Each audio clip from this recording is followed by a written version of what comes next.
Kata Salafi Wahabi, Abu Jahal dan Abu Lahab lebih bertauhid daripada mayoritas umat Islam yang bertawassul. Wahabi itu cuma ngomongnya kembali pada Quran dan hadis, tapi ajaran intinya bukan dari Al-Quran dan hadis. Dari siapa? Dari Abu Jahal dan Abu Lahab. Kalau tauhid asma wa sifat, sumbernya itu dari Fir'aun dan dari Yahudi. Astagfirullah ya. Jadi sumbernya itu kalau tauhid asma wa sifat itu dari Fir'aun dan Yahudi. Bismillahirrahmanirrahim. Assalamualaikum warahmatullahi wabarakatuh. Alhamdulillah wassalatu wassalamu ala Rasulillah. Allahumma sholli ala Muhammad wa ala ali Muhammad.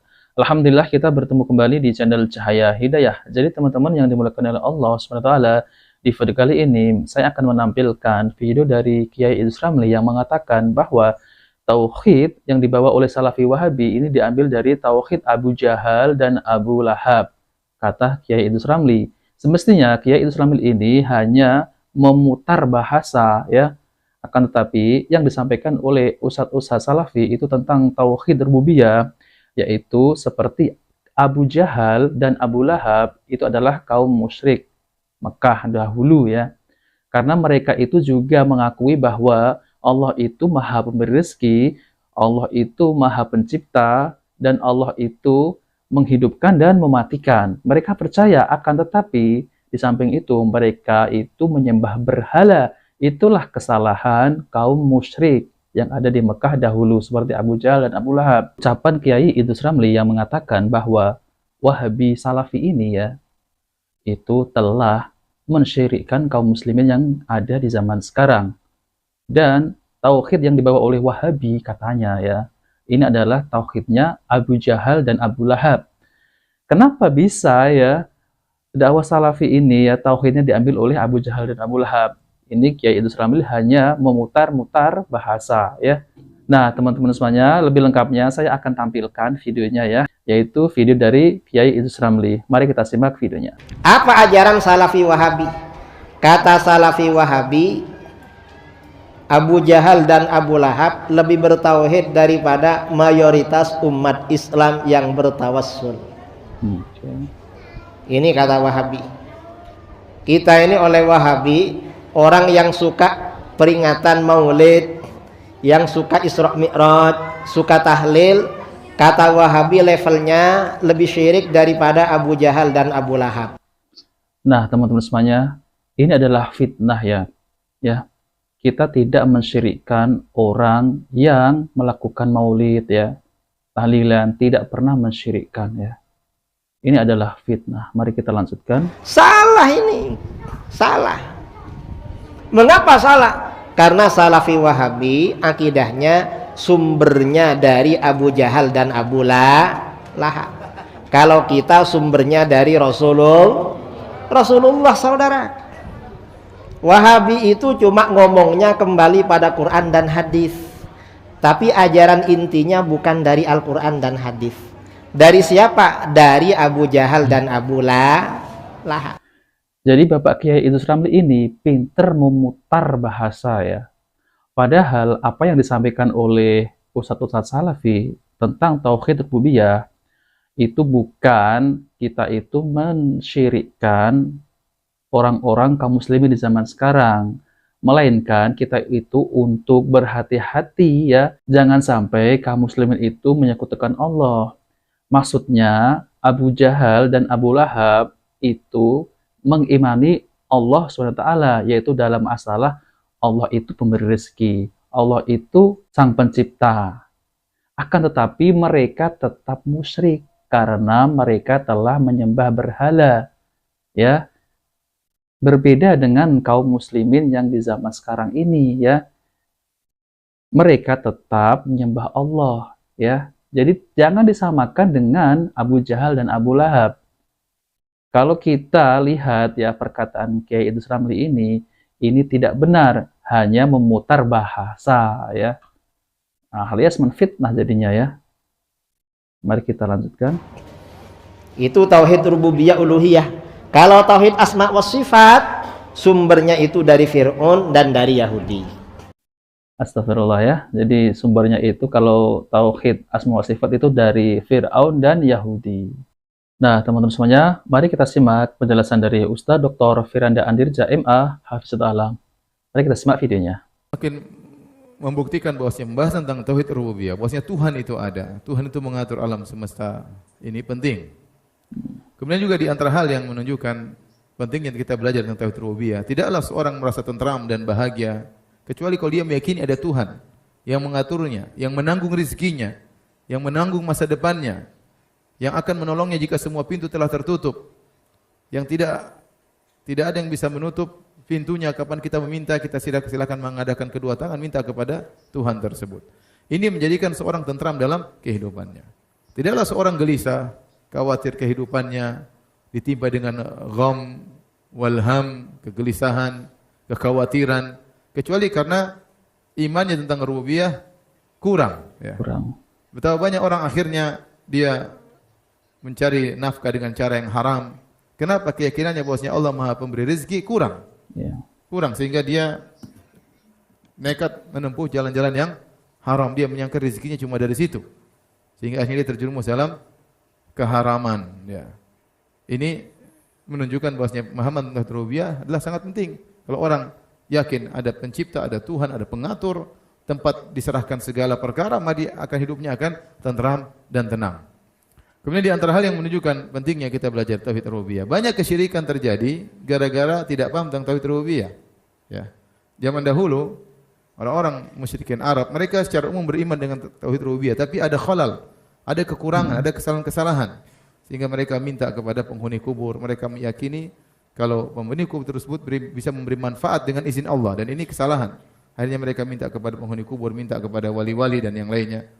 Ya, ini kesalahan dalam tauhid rububiyah, padahal dalam mengatur alam semesta Allah tidak butuh dengan bantuan sama sekali, Allah tidak butuh dengan wali-wali tersebut, tidak perlu. Allah tidak pernah memberi izin kepada mereka untuk memberi manfaat secara istiqlal, secara merdeka, secara otonomi kepada orang minta. Semua minta kepada Allah Subhanahu wa taala. Timbulnya kesyirikan ini karena kurang paham tentang tauhid rububiyah. Contoh kenapa orang-orang menyerahkan sajen kepada Nyi Roro Kidul? Karena sebagian mereka meyakini bahwasanya Nyi Roro Kidul ya punya kemampuan untuk mengatur pantai selatan. Sehingga kalau kita berikan sajen, maka pantai selatan tersebut lebih tenang atau memberi berkah dan yang lainnya. Berarti ada pemikiran pantai selatan tersebut dikuasai oleh Nyi Roro Kidul. Nyi Roro Kidul punya hak otonomi mengatur pantai selatan tersebut. Tidak benar. Ini kesyirikan dalam tauhid rububiyah mengantarkan kepada kesyirikan dalam tauhid al-uluhiyah. Akhirnya mereka menyembelih kepada selain Allah Subhanahu wa taala. Sama seperti meyakini bahwasanya gunung tertentu ada yang mengaturnya, jin yang mengaturnya. Ini semua adalah dampak dari tidak paham tentang tauhid ar-rububiyah. Ada khalal, ada kesalahan. Ada yang konslet dalam pemahaman tentang tauhid ar-rububiyah, ya. Jadi, ikhwan dan akhwat yang dirahmati oleh Allah Subhanahu wa taala, maka ini semua di antara hal-hal yang banyak sekali yang menunjukkan kita perlu untuk belajar tentang tauhid ar-rububiyah. Nah, teman-teman semuanya, itulah penjelasan dari Ustadz Dr. Firanda Andirja MA Hafizul Alam, yaitu tentang terkait masalah tauhid rububiyah. Yaitu tauhid rububiyah ini adalah memang benar orang-orang kaum musyrikin dulu seperti Abu Jahal dan Abu Lahab itu meyakini bahwa Allah itu Maha Pencipta, Allah itu Maha Pemberi rezeki ya. Allah itu Maha yang mengatur segalanya, yang menghidupkan dan yang mematikan. Akan tetapi ya, mereka ini kaum musyrikin Mekah dahulu, mereka itu walaupun meyakini bahwa Allah itu Maha Pemberi rezeki ya, tapi mereka menyekutukan Allah, yaitu mereka tetap menyembah berhala, dan jelas itu mereka yaitu adalah kaum musyrik ya. Berbeda di zaman sekarang ini ya, kaum muslimin sekarang ini mereka tetap meyakini bahwa Allah itu pemberi rezeki ya, sama ya, akan tetapi mereka tetap menyembah kepada Allah. Ada sebagian ya, yaitu mereka mendatangi kubur-kuburan ya, yaitu meminta kepada penghuni kubur yang seperti dijelaskan oleh Ustadz Firanda. Nah, kalau meminta kepada penghuni kubur ini jelas syirik. Maka dari itu teman-teman semuanya ya, mari kita hindarkan dari perbuatan-perbuatan yang mengantarkan kepada kesyirikan ya. Kalau ziarah kubur itu memang disunahkan oleh Nabi Shallallahu Alaihi Wasallam.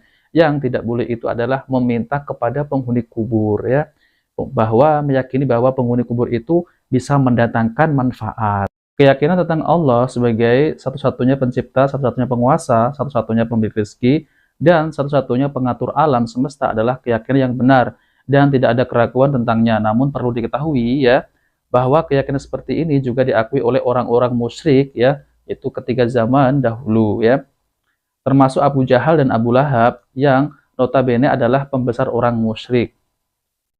Sebagaimana terdapat dalam banyak ayat dalil. Dalil pertama, Allah Ta'ala berfirman yang artinya, katakanlah siapakah yang memberi rezeki kepada Anda dari langit dan bumi, atau siapakah yang memiliki menciptakan penglihatan, dan siapakah yang mengeluarkan yang hidup dari yang mati, dan mengeluarkan yang mati dari yang hidup, dan siapakah yang mengatur segala urusan, maka mereka akan menjawab Allah. Ya, maka katakanlah mengapa kamu tidak bertakwa kepadanya. Surat Yunus ayat 31. Kemudian dalil yang kedua, Allah Ta'ala berfirman yang artinya, dan dengan sungguh-sungguh jika kamu bertanya kepada mereka, siapakah yang menciptakan mereka? Pasti mereka menjawab Allah. Lalu bagaimana mereka dapat dipalingkan dari menyembah Allah? Surat Az-Zukhruf ayat 87.